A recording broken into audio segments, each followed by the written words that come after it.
পরের খবরে লন্ডনগামী এয়ার ইন্ডিয়ার বিমানে দুর্ঘটনা 6 দিন পেরিয়ে গিয়েছে, এখনো চলছে দেহ শনাক্তকরণের কাজ।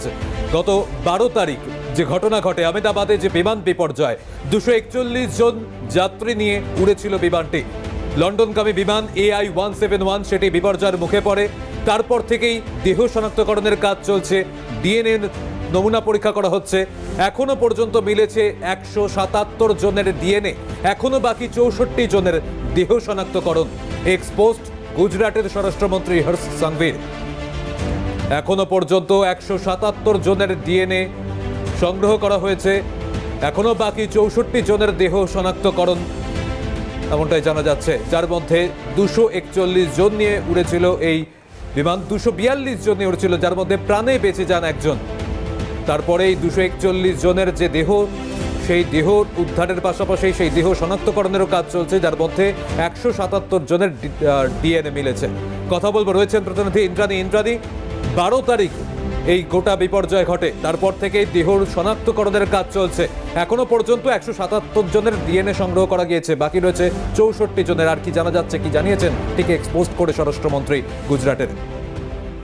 দেখো, পরিষ্কার যেটা যে গুজরাটের পক্ষ থেকে বলা হচ্ছে, গুজরাটের যে প্রশাসন তাদের পক্ষ থেকে বলা হচ্ছে যে যারা এই দুর্ঘটনায় স্বজন হারিয়েছেন তারা যেন অবিলম্বে আসেন এবং তাদের ডিএনএ পরীক্ষা করান, এবং তার ফলে ভিতরে যে দেহ পাওয়া গিয়েছে বা দেহের অংশ পাওয়া গিয়েছে সেগুলি ডিএনএ পরীক্ষা করা সম্ভব, এবং তার ম্যাচ হলে তবেই কিন্তু দেহ হস্তান্তর করা হবে।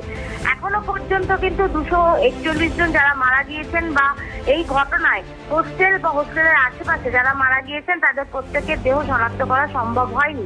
সেই কারণে যারা মনে করছেন স্বজন হারিয়েছেন, যাদের স্বজনদের কোনো খবর নেই, তাদের অতি দ্রুত এসে আরো একবার ডিএনএ টেস্ট করার আবেদন জানিয়েছেন গুজরাটের স্বরাষ্ট্রমন্ত্রী, এবং একই সাথে তার যেটা বক্তব্য যে অতি দ্রুত দেহগুলি শনাক্তকরণ হয়ে গেলে কিন্তু এই যে দেহ হস্তান্তরের প্রক্রিয়াটি সম্পন্ন হয় তাহলে একটা দিক শেষ হবে, এরপর কিন্তু বাকি থাকবে সবথেকে গুরুত্বপূর্ণ দিকটি, অর্থাৎ ব্ল্যাক বক্স এবং ভয়েস রেকর্ডার পরীক্ষা করে কেন এই বিমানটি দুর্ঘটনায় পড়লো, টেক অফ করার সাথে সাথে বিমানটি কেন এইভাবে দুর্ঘটনায় পড়লো সেইটার সম্বন্ধে যাবতীয় তথ্য উদ্ধার করা। আমরা জানি ইতিমধ্যেই কেন্দ্র একটি গুরুত্বপূর্ণ হাই লেভেল কমিটি তৈরি করেছেন কেন্দ্রীয় স্বরাষ্ট্র সচিবের নেতৃত্বে, এবং তাতে বিভিন্ন দপ্তরে গুরুত্বপূর্ণ সচিব ও আধিকারিকরা রয়েছেন।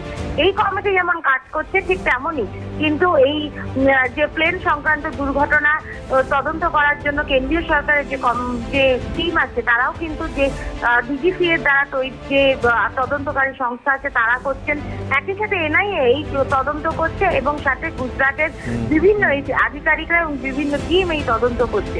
সুতরাং অতি দ্রুত যাতে দেহগুলি হস্তান্তর করা যায় এবং তারপরে এই তদন্ত প্রক্রিয়া আরো দ্রুত করা যায় সেই দিকেই কিন্তু এখন নজর গুজরাট প্রশাসনের। বেশ, সঙ্গে থাকো ইন্দ্রাণী।